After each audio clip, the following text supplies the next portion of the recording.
Maxwell Vinyl Club. I need to lower my register. Be more relaxed. Be a bit more Barry White, if you will. G'day, everyone. How are we? Really go low and growly, Sam. Really trying to growl it out here. On Whoa. Vinyl Club. Fucking hell. All right. Peak energy's back, haven't it? Growl your voice out on Vinyl Club. What were you talking about, mate? Damn, son. Sam's over there feeding the pony. Fucking hell. Feed the pony, Jay. No, Jay says that. Yeah. Never mind. Welcome back to In-Betweeners Chat, the internet's favourite In-Betweeners you podcast. went a bit growly again. Sam, Mama Say, Mama Sam, Marco Sa. It has nothing to do with our homework. You set me Tarzan, the original soundtrack. Yeah, I did. Featuring Philip J. Collins of Genesis fame and of Phil Collins fame. And of Phil Collins fame. Arguably the best Disney soundtrack of all time. Arguably, Sam. And we will come back to that. I will come back to that, I promise. By the end of the review, you'll know may I have switched. Who knows? Wow. Forward sell. Forward sell, Sam. The 1999 soundtrack for Tarzan. This is the in fact, original motion picture. That is, in fact, this what we're doing here. I want to start out by saying that I don't have a huge attachment to this film. I think I watched it in the cinemas when it came out. I don't recall having watched it since then. He hasn't even watched Tarzan. I haven't watched it recently, so I didn't watch it for this thing. I know I've seen it. I don't really remember much of it. So You don't remember his iconic roar? I mean, like, I'm sure it's in there. That was beautiful. You need more of a blowout. Yeah. First of all, did you know that Phil Collins recorded this in like 5 different languages? Yes. Yeah, it's quite impressive. I won't lie. Well done, Phil. That's why it's so impressive. Apropos of nothing. Well done. You're telling me things I've already... You're bloody preaching to the choir over here. What I will say is a lot of repeats. You've got Two Worlds at least 4 times. You've got Two Worlds twice. You've got it 4 times. Oh, you do too. You've got Two Worlds. No, you've got a Oh, yeah, you do. The reprise, the radio edit, and then the finale. Yeah. So 4. Like it's a banger. 4 by 2 worlds. 8 worlds, Sam. 8 worlds, 1 family. Just a local polycule. Well, eight worlds and 1 family. Yeah, it's very much it's a poly world, isn't it? It is a poly world, Sam. We're just living it. And then you've got DOS, You'll Be in My Hearts, as well as DOS, Trash in the Camps. 8 dads, 1 family. Anyway, sorry. So in terms of like repetition on this album, There's a bit of double up, but that's okay. That's neither here nor there. Like, then that's not neither here nor there. There it is. neither hither nor thither, Sam. But let's talk about each of those songs kind of on the way. I might try and group these together a little bit. I won't do each different 2 worlds, No, because there's not a heap of difference. Not a heap of difference. But okay, the first one on the album, the opening track, I think that one must be the one from the film because it sounds the most like cinematic-y soundtrack. Is there a big roar at the end? I couldn't remember, to be honest. But No, there's a that's lot okay. of. It's the most like there's a lot of Peaks at orchestral. the end and then drops off. Yeah, Yeah, that's the one. a lot of orchestral bits, whereas the other ones felt a lot more like the radio edit felt more just Phil Collins doing Phil Collins, That's it. Yeah. And obviously the reprise she's a quick one, quick and easy. Yeah, it is a quick and easy one. It's just a quick job. Hump and dump. Another fun fact that you may not know, do you know that Rob Cavallo plays acoustic guitar on this album? He is from... He produced all of Green Day's records. Oh. Yeah. There's a Green Day record right next to me. Is it? Yeah. Oh, there you go. Nookie. Did it all for the dookie.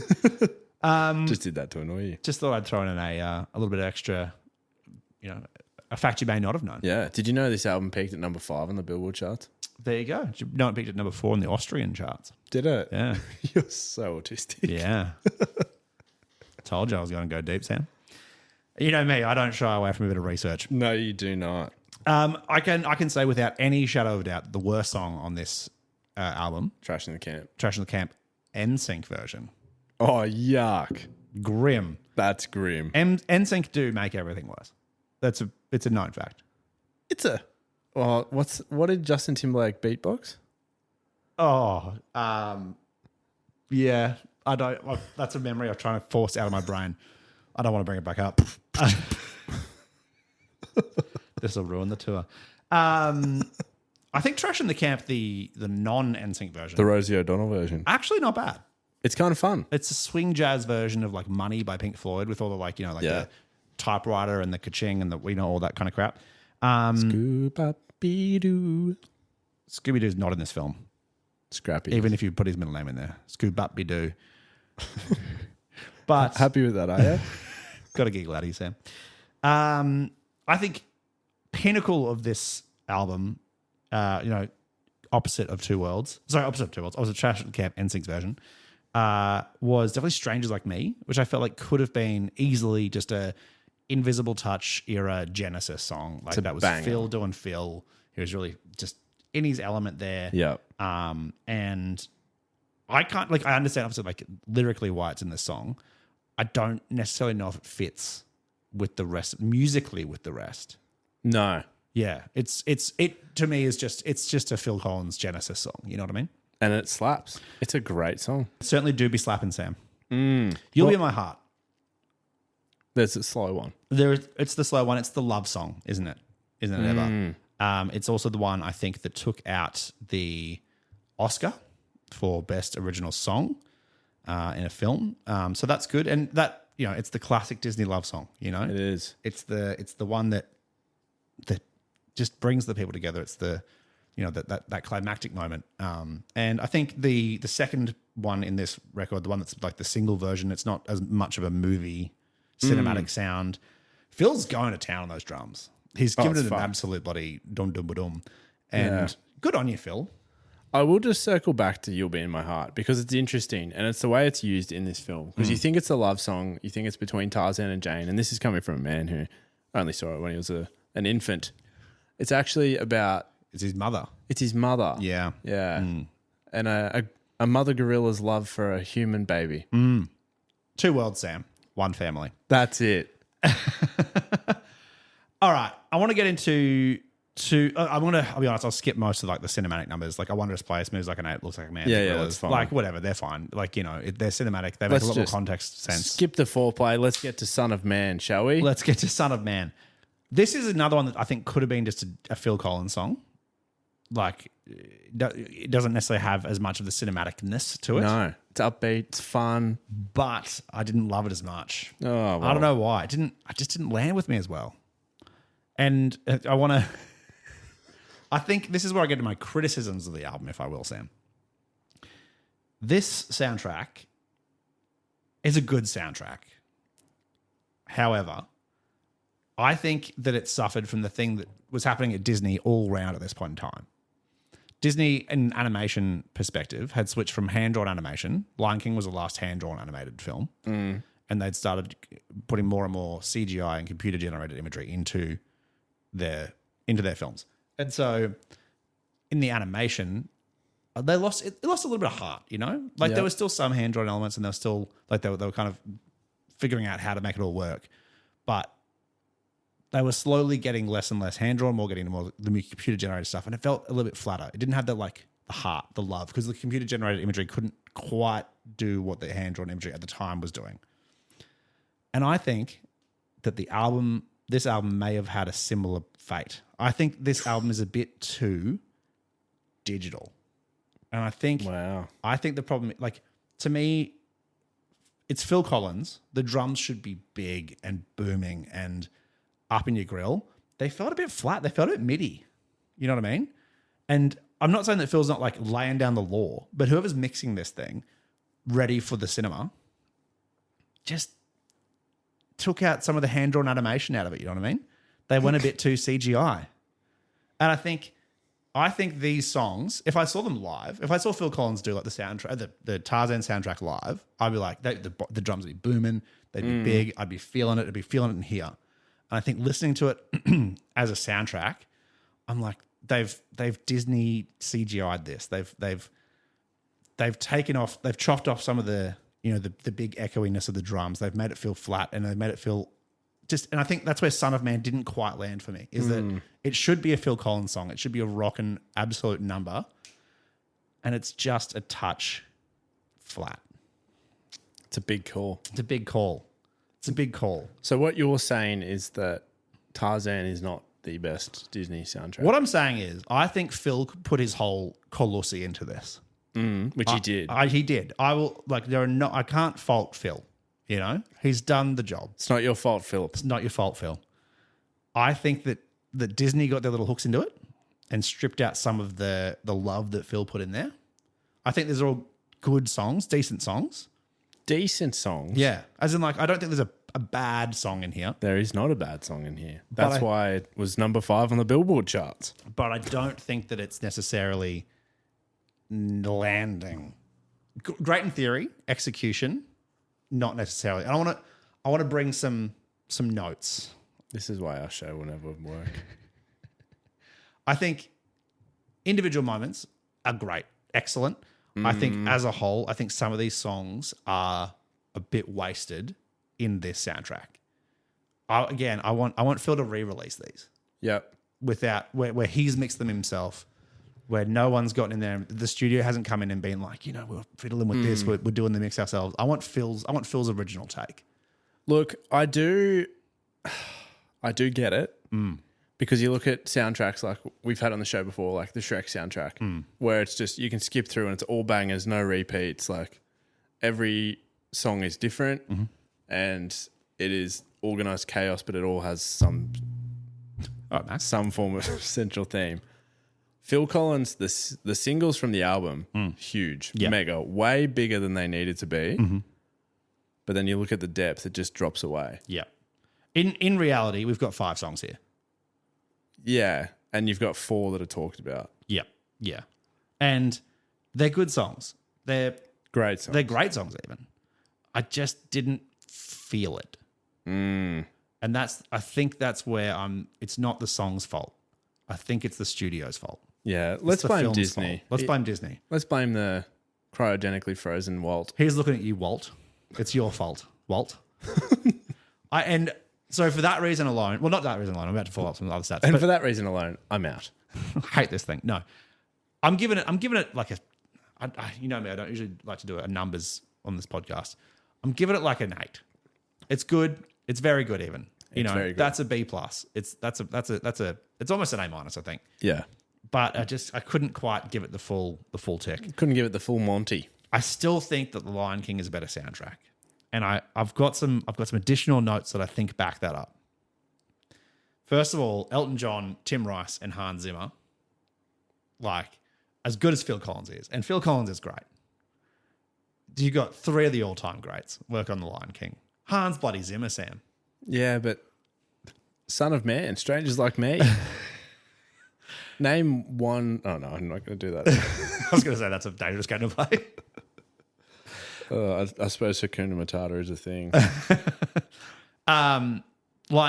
Tarzan sold 2.5 million records. A great number, especially in 99. 2.51, thanks to me. You bought 100,000 records? I did buy 100,000 records. I'm going to be distributing them to every single person I meet for the rest of my life. Lion King shifted more than 10 million. It's done 4 times the numbers. Yeah, but it's not a competition, is it? And what I will say is, granted, that Lion King landed before Napster. So, we can take that into account, and that's fine. Lion King, though, is as at 2014, which is the last time I could see the figures, was the highest selling vinyl record of all time. Yeah, right. No, sorry, not of all time. Sorry, I beg your pardon. Since Soundtrack. 1991, since the Nielsen SoundScan era, when they actually tracked what was selling. Lion King won 2 Oscars. Unfortunately, Tarzan only won 1, but again, for a very good song. Yep. So I just think that Lion King is still the better soundtrack. And I'm going to say something controversial here, Sam. I think Hercules is a better soundtrack than Tarzan. Wow. Yeah. No. Yeah. No. Uh-huh. You can't be saying that. I think so. I had a wee little listen to some of the soundtracks between Lion King and Tarzan. That is outrageous. Tarzan, I think, beats Mulan. You can't even put them in the same category. You can't be like, Oh, Mulan. You can't bring Mulan into the category of soundtracks and throw Tarzan in line with that. That is outrageous. But I think that Hercules might beat Tarzan. And again, I'm not shitting on Tarzan here. It's Are excellent. you sure? It's very good. Are you sure you're not shitting I think on you Tarzan? should go back and have a listen to Hercules. I think you should go back and watch Tarzan. Look, and maybe I should. I'll go back and rewatch that film. But The emotion in it. Like, oh, the man is shitting on my bonfire. You're going to tell me Fantasia's better. Fantasia Sam, 10 out of no. Never seen it. I don't think I've even seen it. I don't think anyone's seen it. I think it was a wank concept from Walt Disney before he got frozen. Got cold feet. Sam, I think, yeah, look, I thank you for bringing Tarzan to me. But And giving me the chance to really get sink my teeth into it and really figure it out. It hasn't shifted my take on the Tarzan Lion King conundrum, but it is a very good soundtrack. I can't really fault it too much. As I said, I think all the faults are with the specific mixes of these songs. I've got a few threads that I'm going to pull up. Please. Top 5 Disney soundtracks. Yeah. Bite-sized breakdown. Is that the website? Yep. Yeah. Okay. Aladdin number 5. Beauty and the Beast number 4. Little Mermaid. Lion King. Tarzan. But But Lion King has been reissued by Disney in their like platinum collection, and Tarzan hasn't. well, Disney can sugma for all I give a shit. Tarzan isn't a Broadway musical. Lion King is. Could be. It's just too. It actually may be. I'm not sure. It's just too in depth. It's too much going on. I was going to say Tarzan was a live action film, but so was Lion King. Is there a Broadway musical? No, I doubt it. No, there is actually. Sorry, I take it back. Wow. Let's have a look at this. Let's have a Opened in guess. 2006. Yeah, right. Hasn't run since. Oh, it's good when it's gone from Broadway to The Hague Oh, yeah. to Hamburg to Stuttgart to Oberhausen back to Stuttgart. So it's doing big European numbers. Big in Europe. Big in Europe. This song's big in Europe. Big. Well, my song's big in Europe. Is your song big in Europe? How big's your song in Europe? Shout out. So, yeah, Southern look. River Band. I'm not trying to shit on Tarzan. I think it's very good. I just think that Lion King is better. I'm sorry. Agree to disagree. And that's okay. That's what we do here on the podcast. One of us is right, one of us is wrong. That's it. And I'm sitting over here in my right chair. And I'm sitting over here in my right chair. And will we ever agree? No. The odd couple, Sam. Now, That's it. shall we cut straight to the chase? I should give you some homework for next week, shall Yes, I? you should. I should probably turn my sound off while I'm emptying my recycle bin. It's a Word doc titled Hopes and Dreams, and I put that in the recycle bin and emptied. Cleared. Sam, this week I'm giving you the self-titled Debut by Flume. Holding on. Flume. Holding On's on the album. I thought you were going to just read through the rest of the thing, but No. I thought it was called Holding On. no, it is just the self-titled debut. But Hold On is on there, as is Sleepless. Yep. What other ones? Insane. Insane, absolute banger. Okay. Let me take a photograph. Every time it always makes me laugh. Look early in the morning, There you go. So I'm excited to get into it. Thanks, mate. I'm excited for you to get into it as well. Flume's not one I fornicate with often, so I fucked with this album a lot more than I fucked with the later ones. I think because like at the time, it really was different and weird and challenging some ways, but also like just good kind of chill side dance. okay. Yeah. I'll dive into it. Please do. Please dive in. Please go on like a Flume log ride. You Bit know? of a Matthew Mitchum dive in. Yeah, exactly. Jason Statham at the Commonwealth Games. Yeah. Didn't do very well. No. Any final thoughts, Maxwell? Not from me, particularly at this point in time, Sam. No. How about yourself? No, I don't have enough coin in my bank account at the moment to go shopping. Yep. So just be nice to your mother. Ow.